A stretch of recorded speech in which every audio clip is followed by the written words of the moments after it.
में हम डिस्कस करेंगे how to register a company in India.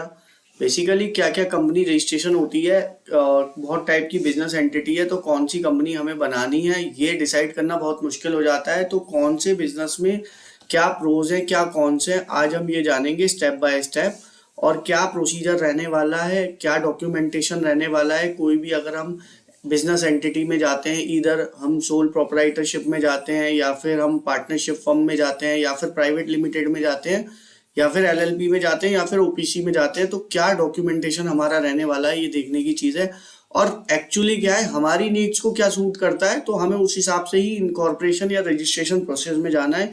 क्योंकि कोई भी बिजनेस करने के लिए आपके पास कोई ना कोई रजिस्ट्रेशन होना मैंडेटरी है।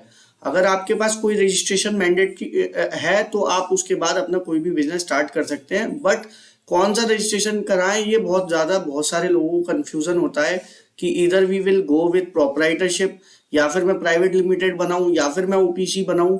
तो आज आप इस वीडियो के एंड तक बने रहें सो डैट मैं आपके सारे डाउट क्लियर कर सकूं कि आपको किस एंटिटी के साथ जाना चाहिए। तो क्या प्रोज एंड कॉन्स है पूरी वीडियो में, क्या प्रोसीजर रहने वाला है, क्या डॉक्यूमेंटेशन है, क्या क्या लाइसेंस की हमें ज़रूरत पड़ेगी और क्या एनुअल कंप्लाइंस क्या क्या रहेगी। आप इस वीडियो में एंड तक बने रहें ये सब जानने के लिए। तो अगर आप किसी भी क्या कहते हैं प्रोफेशनल एडवाइस लेना चाहते हैं तो आप नीचे लिंक में डिस्क्रिप्शन में मैंने दे रखा है, आप कोई भी प्रोफेशनल एडवाइस लीगल चलो से ले सकते हैं। आप उनके थ्रू अगर बनवाना चाहें तो बनवा भी सकते हैं। बहुत ही अफोर्डेबल प्राइस पे आप अपना कंपनी रजिस्ट्रेशन या फिर कोई सी भी बिजनेस रजिस्ट्रेशन आप आसानी से कर पाएंगे। तो ये हमारा टेबुलर चार्ट है, मैंने इसलिए बना दिया जिससे कि आपको एक्सप्लेन करने में बहुत ईजी हो जाए चीज़ें कि हमें किस टाइप की एंटिटी में जाना है। तो बेसिकली आप देखेंगे ना 5 तरीके की एंटिटी होती हैं। जैसे कि नंबर 1 पे आती है हमारी प्रोपराइटरशिप। पहले प्रोपराइटरशिप के बारे में बात कर लेते हैं कि प्रोपराइटरशिप में कौन सा लॉ गवर्न करता है। एक्चुअली प्रोपराइटरशिप बनाने के लिए कोई लॉ गवर्न ही नहीं करता, कोई स्टैंडर्ड लॉ नहीं है गवर्नमेंट ऑफ इंडिया का। आप बस जस्ट नाम रखें और नेक्स्ट डे से काम स्टार्ट कर सकते हैं। तो कोई भी एक स्टैंडर्ड लॉ नहीं है। आप सोचो कि कोई वेबसाइट है या गवर्नमेंट ने कोई एक्ट दे रखा हो, आपको कोई बेनिफिट नहीं मिलेगा। बट आज के टाइम में more than 70% of business are doing their business in the form of proprietorship. तो क्योंकि ये बहुत इजी होता है इसको फॉर्म करना, इसको रन करना, कंप्लायंस इसकी बड़ी सिंपल होती है, तो 70% से ज़्यादा लोग प्रोपराइटरशिप में आज भी काम कर रहे हैं। तो अगर आप कोई वेबसाइट देखना चाहें कि मैं कहाँ पे जाके अपना बिजनेस रजिस्ट्रेशन करूँ, तो as such there is no website. आपको क्या करना पड़ेगा, आपको बेसिकली दो तीन बिजनेस लाइसेंस आपको लेने पड़ेंगे और आपका प्रोपराइटरशिप फॉर्म बन जाएगा। जैसे कि आप एक जीएसटी ले सकते हैं, एमएसएमई रजिस्ट्रेशन ले सकते हैं, शॉप्स एंड एस्टेब्लिशमेंट ले सकते हैं या फिर सीए सर्टिफिकेट ले सकते हैं। और उन सब के बेसिस पे एक अपना करंट अकाउंट खुला के आप एक प्रोपराइटरशिप रन कर सकते हैं।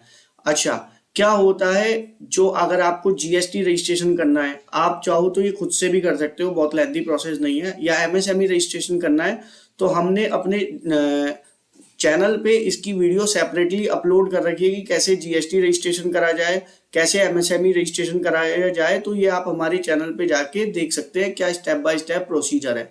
इसकी जो सेटअप कॉस्ट आती है, मोस्ट इंपॉर्टेंट थिंग कि अगर आप प्रोपराइटरशिप करना चाहते हो तो इसकी बेसिकली क्या सेटअप कॉस्ट आती है।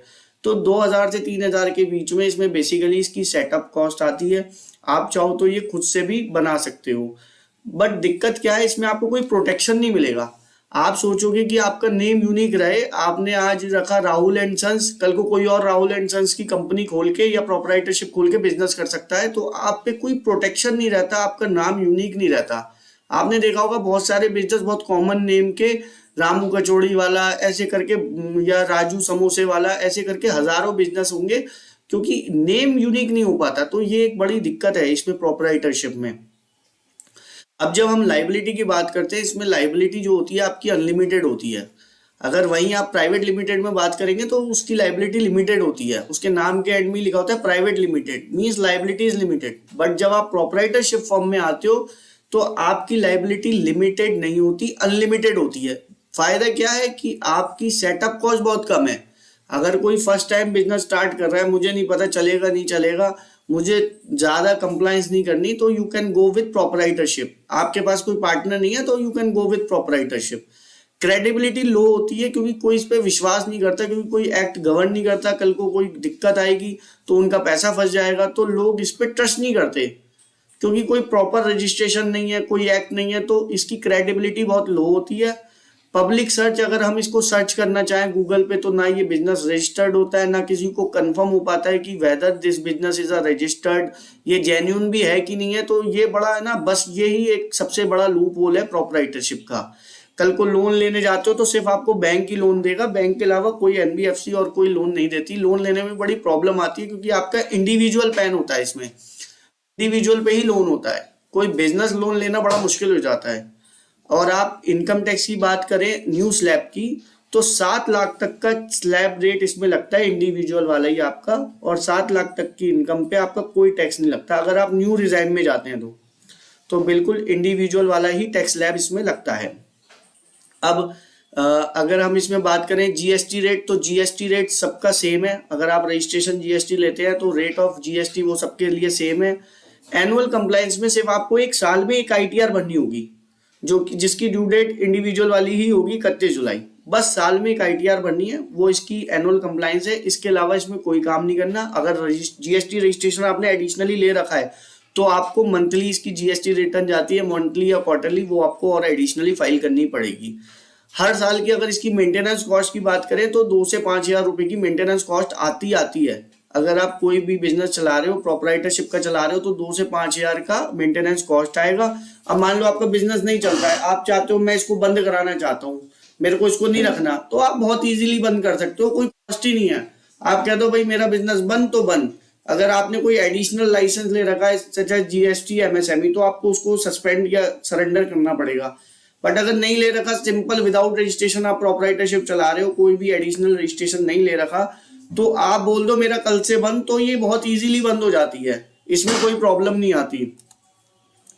अब मान लो आपके पास 2 बंदे हैं, आप कहते हो मेरे को सोल प्रोप्राइटरशिप नहीं बनाना, क्योंकि क्या होता है एक अकेला बंदा बिजनेस कई बार नहीं चला पाता, मुश्किल होता है, किसी के पास कोई और स्किल है और एक स्किल आपके पास है, तो आप क्या कर सकते हो, आप एक पार्टनरशिप फर्म बना सकते हो। पार्टनरशिप फर्म जो होती है पार्टनरशिप एक्ट 1932 से गवर्न होती है कोई, मगर आज के टाइम में भी पार्टनरशिप एक्ट के लिए कोई पर्टिकुलर वेबसाइट नहीं है कि आप वेबसाइट पे जाके बनाओ।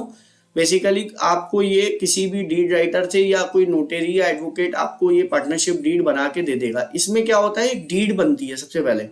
पार्टनरशिप डीड बनने के बाद उसमें आपके सारे क्लॉज आते हैं कि क्या टर्म्स एंड कंडीशन रहेगी। जब आपकी एक बार डीड बन जाएगी, आपने उसमें टर्म्स एंड कंडीशन डाल दी कि भाई हमारा ये कंट्रीब्यूशन रहेगा, मेरा ऑब्जेक्ट ये रहेगा, मुझे इतना काम करना है और इस ऑब्जेक्ट में काम करना है, मैं कोई भी पार्टनर, तो उसमें सारी है ना डिटेल रहती है बेसिकली कि मेरे कितने पार्टनर, एडमिशन कैसे होगा, पार्टनर का रिमूवल कैसे होगा, वो सारा बायलॉज होता है उस डीड का। तो वो डीड जो होती है वो गवर्न करती है पार्टनरशिप एक्ट, जो कि 1932 का है, बहुत पुराना एक्ट है। तो उसके अकॉर्डिंग वो डीड बनाई जाती है। उसके बाद वो नोटेरी वगैरह करा के जब वो फाइनल डीड हो जाती है, देन उसका एक सेपरेट पैन कार्ड अप्लाई होता है। इसमें आपके इंडिविजुअल पैन कार्ड नहीं चलेंगे, इसमें पार्टनरशिप डीड का एक अलग से पैन कार्ड अप्लाई होगा और वही पैन कार्ड के थ्रू आपका करंट अकाउंट खुलेगा और उसी डीड से आप फिर फर्दर जीएसटी रजिस्ट्रेशन या एमएसएमई आप ले सकते हैं।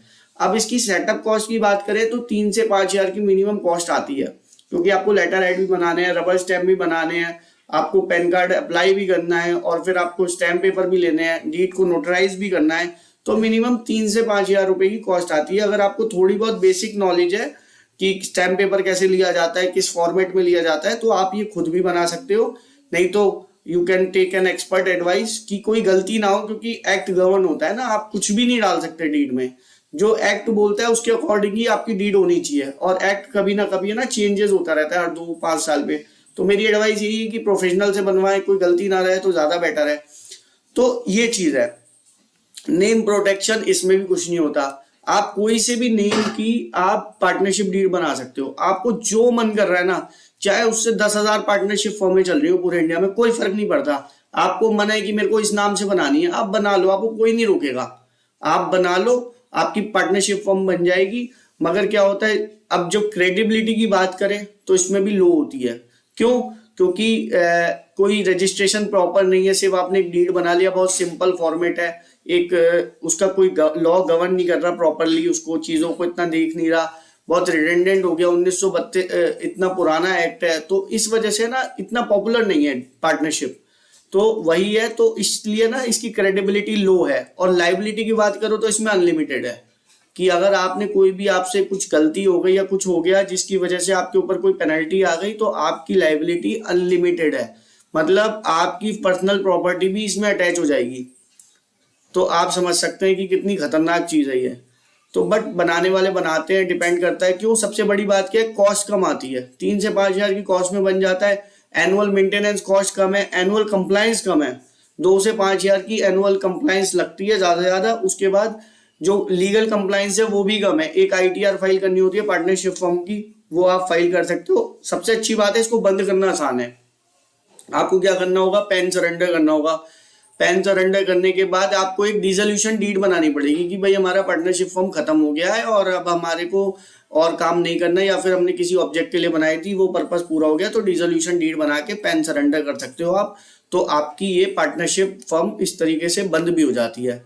उसके बाद जब प्राइवेट लिमिटेड की बात करें, हाँ, तो इसके लिए कंपनीज एक्ट गवर्न करता है, कंपनीज एक्ट 2013। तो क्या होता है, कंपनीज एक्ट बहुत वाइड है, जिसने प्रोटेक्शन ऑफ सारे शेयर होल्डर को प्रोटेक्ट करने के लिए ये एक्ट बनाया गया है कि कोई ऐसा ना हो कि कल को बिजनेस करे कोई फ्रॉड ना कर पाए। तो इसलिए ये कंपनीज एक्ट गवर्न हुआ कि इसमें सारी चीजें, कोई ऐसा ना हो कि कोई पार्टनर आया फिर उसको निकाल दिया। तो ये सारी चीजें रेगुलराइज हुई कि कौन सा डायरेक्टर कैसे आएगा, शेयर होल्डिंग क्या होगी। क्या होता है, पार्टनर में लड़ाई हो जाती है, पार्टनरशिप में क्या होता है, पार्टनर्स में लड़ाई हो गई, कोई रिजोल्यूशन नहीं है। कोर्ट भी कहती है कि हम इसमें हमारे को हमें नहीं पता आपने क्या बना लिया।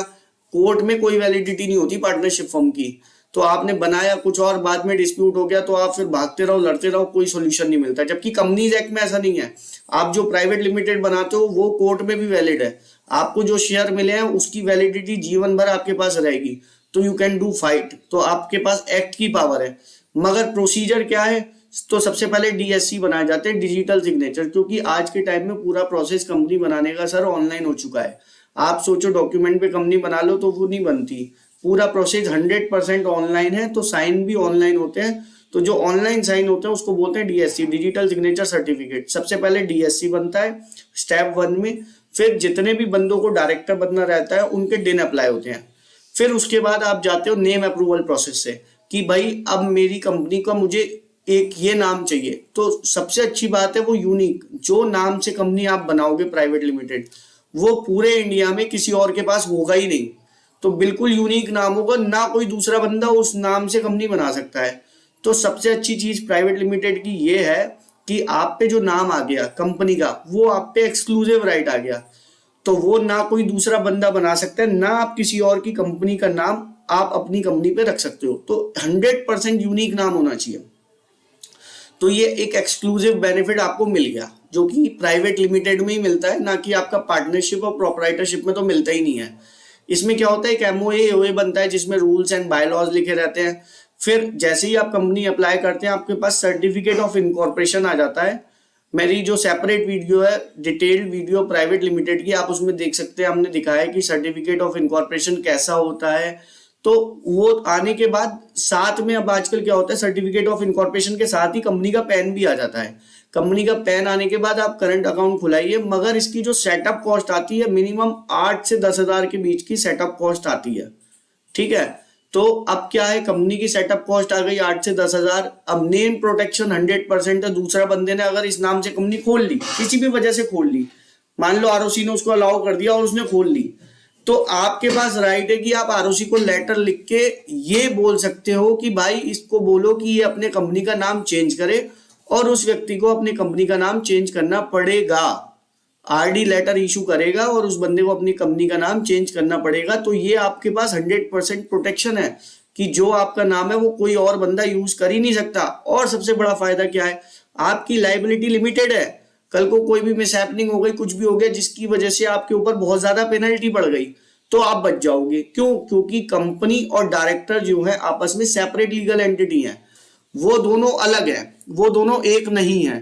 पेनल्टी पड़ी है कंपनी पे, तो क्योंकि ये लिमिटेड लाइबिलिटी कंपनी है, आपकी लाइबिलिटी हमेशा लिमिटेड रहेगी, क्योंकि नहीं पता फ्यूचर में क्या मिसहैपनिंग आ जाए, क्या लॉ चेंज हो जाए। तो ये सबसे अच्छा प्रोविजन है जिसकी वजह से लोग प्राइवेट लिमिटेड कंपनी बनाते हैं। क्रेडिबिलिटी बहुत हाई है, लोन लेने में बहुत ईजी है। आप लोन लेने जाओगे आपको इजीली मिल जाएगा, क्योंकि ये क्या होता है, ऑनलाइन रजिस्टर्ड है। बंदा ऑनलाइन वेरीफाई कर लेगा भाई कंपनी चल रही है या बंद है, इसकी सारी कंप्लायंस अप टू डेट है कि नहीं है, वो आपसे नहीं पूछेगा। वो डायरेक्ट एमसीए की वेबसाइट पे जाके चेक कर लेगा कि भाई इसकी तो सारी कंप्लायंस पूरी है, कोई दिक्कत नहीं है, वो फट से नहीं आपका लोन अप्रूवल में डाल देगा। और जबकि प्राइवेट या जबकि प्रोपराइटरशिप या पार्टनरशिप में आपको सारे डॉक्यूमेंट लेके जाओगे, आप प्रूफ करोगे उसको, वहां से सर्टिफाइड कॉपी निकालोगे, बड़ा लेंथी प्रोसेस है।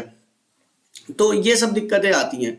अब क्या है, क्रेडिबिलिटी वेरी हाई है, पब्लिक सर्च बहुत ज्यादा है। आपकी कंपनी का नाम कोई गूगल पे डालेगा, क्योंकि और कोई कंपनी तो है नहीं उस नाम से, तो आपकी कंपनी नंबर 1 पे आएगी।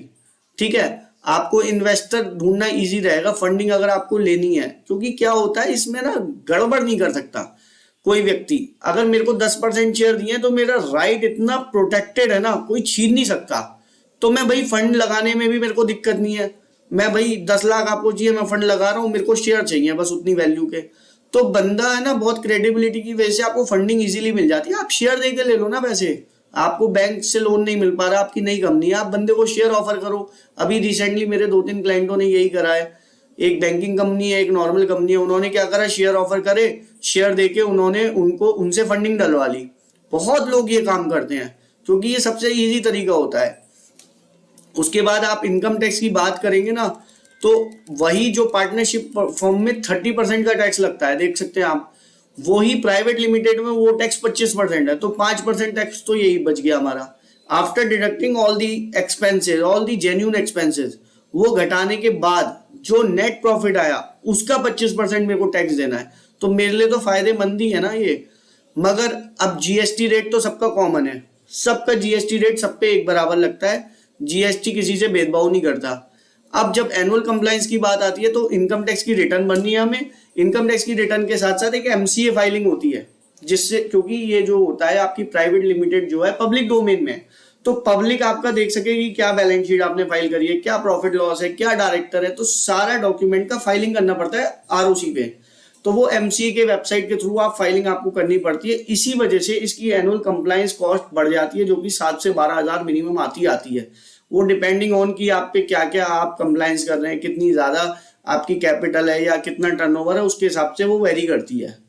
ठीक है, अगर इसको बंद कराना चाहे तो एक स्टैंडर्ड प्रोसीजर है। आप ऐसे नहीं, आपने आज कंपनी खोली, आप बोल दो कल मेरे को नहीं चलानी, मेरा मन नहीं कर रहा, नहीं, ऐसा नहीं होता। आप बैकआउट नहीं कर सकते, आपको एक सिस्टमेटिक प्रोसीजर है कंपनीज एक्ट में क्लोजर का, आपको वो फॉलो करना पड़ेगा, उसके बाद ही आप अपनी कंपनी को क्लोज कर पाओगे। तो ये प्रोसीजर रहा पूरा कंपनी का। अगर आप कंपनी का डिटेल प्रोसीजर जानना चाहते हैं तो हमारी एक सेपरेट वीडियो हमने हर एक टॉपिक की प्रॉपरली बना रखी है कि प्राइवेट कंपनी कैसे बनाई जाए या कैसे क्लोज करी जाए। तो आप हमारे डिस्क्रिप्शन बॉक्स में जाके वो सेपरेट वीडियो देख सकते हो। चलिए आप बात करते हैं एलएलपी की। अगर मैं एलएलपी बनाना चाहता हूँ, ये बेसिकली 2 या 2 से ज्यादा प्रोफेशनल मिलकर बनाते हैं, लिमिटेड लाइबिलिटी पार्टनरशिप फॉर्म। अब लोगों ने कहा मेरे पे तो पहले से ही पार्टनरशिप फॉर्म बनी हुई है, बट मैं इसको ना स्टैंडर्डाइज फॉर्म में लाना चाहता हूँ कि कोई एक्ट इसको गवर्न करे। तो हमने क्या कहा कि भाई आप पार्टनरशिप को या तो कन्वर्ट कर लो एलएलपी में, या पार्टनरशिप मत बनाओ क्योंकि ये बड़ा रिडंडेंट हो गया, आप एलएलपी बनाओ। LLP is a smarter way to make a partnership form nowadays. तो आप इसको करता है 2008। इसमें क्या डीमेरिट थी, जो डीमेरिट पार्टनरशिप फॉर्म में थी वो सारी यहाँ पे आके हट गई। जैसे कि आपको लोन इजीली मिल गया, आपका नेम वहां पे प्रोटेक्शन नहीं था, तो हमें यहाँ पे नेम का प्रोटेक्शन मिल गया क्योंकि हम आरओसी के थ्रू, एमसीए के थ्रू ही नेम अप्लाई कर रहे हैं, तो नेम का प्रोटेक्शन हमें मिल गया, सबसे बेटर बात। उसके बाद प्रॉपर हमें स्टैंडर्डाइज फॉर्म का एमओए एओए मिल गया कि भाई हमारा ये एमओए है, ये चार्टर है, ये रूल्स हैं, ये बायलॉज हैं, सारी चीजें प्रॉपर सिस्टमेटिक आ गई।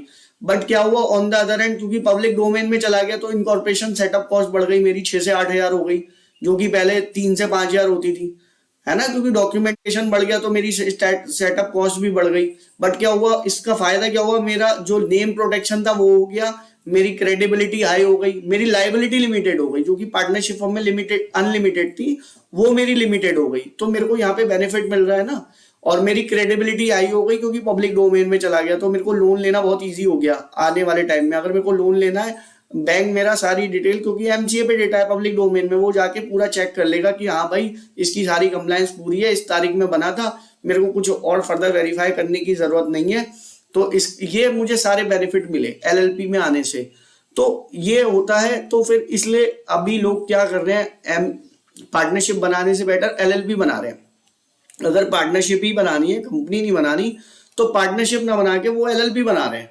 बट वहीं जब एलएलपी बनाते हैं तो इनकम टैक्स की फाइलिंग प्लस एमसीए फाइलिंग की कंप्लायंस बढ़ गई आपकी। आपको क्या कहते हैं, जो सेटअप कॉस्ट है या मेंटेनेंस कॉस्ट की बात करें तो 7 से 12 हजार की आपकी मेंटेनेंस कॉस्ट है। और वही क्लोजर करने के लिए आपको एक स्टैंडर्ड फॉर्मेट अपनाना पड़ेगा इसको क्लोज करने के लिए। ये नहीं कि आपने बोला मेरा मन नहीं कर रहा, मैं बंद करना चाहता हूँ, ऐसे बंद नहीं होती। इसका एक स्टैंडर्ड प्रोसीजर है जो एक्ट के थ्रू गवर्न होता है, वो प्रोसीजर आप फॉलो करोगे, वो क्लोजर का फॉर्म फाइल करोगे, तब जाके वो आपकी एलएलपी बंद हो जाएगी। अब मान लो वो बंदा, एक सबसे बड़ी प्रॉब्लम क्या आती है, प्राइवेट लिमिटेड और एलएलपी में दो बंदे चाहिए। अब कोई बंदा कह रहा है मैं तो अकेला बंदा हूँ भाई, और मेरे को कंपनी भी बनानी है और अकेले बन के बनानी है, और मेरे को ये सारे बेनिफिट भी चाहिए भैया, मेरे को लाइबिलिटी भी लिमिटेड चाहिए, मेरे को बनानी भी अकेले है।